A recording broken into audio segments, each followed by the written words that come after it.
الحمد لله رب العالمين الرحمن الرحيم مالك يوم الدين إياك نعبد وإياك نستعين اهدنا الصراط المستقيم صراط الذين أنعمت عليهم غير المغضوب عليهم ولا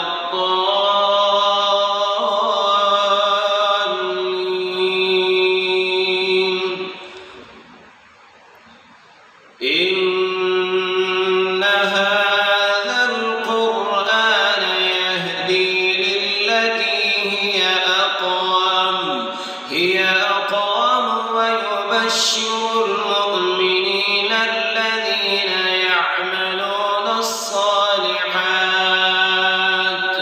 يعملون الصالحات أن لهم أجرا كبيرا وأن الذين لا يؤمنون بالآخرة أعتدنا لهم عذابا أليما ويدعو الإنسان بالشر دعاءه بالخير وكان الإنسان عجولا وجعلنا الليل والنهار آيتين فمحونا آية الليل وجعلنا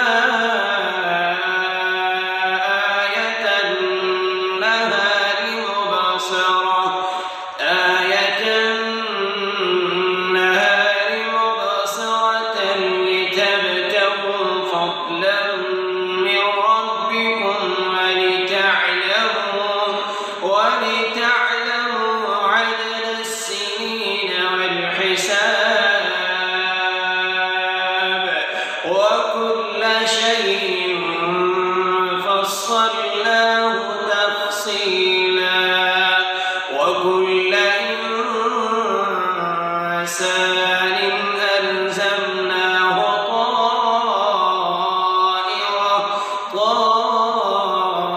طائره في عنقه ونخرج له يوم القيامة كتابا يلقاه منشورا اقرأ كتابك كفى بنفسك اليوم عليك حسيبا من اهتدى فإنما يهتدي لنفسه ومن ضل فإنما يضل عليها ولا تزر وازرة وزر أخرى وما كنا معذبين حتى نبعث رسولا وإذا أردنا أن نهلك قرية أمرنا متر فيها ففسقوا فيها فحق عليها القول فدمرناها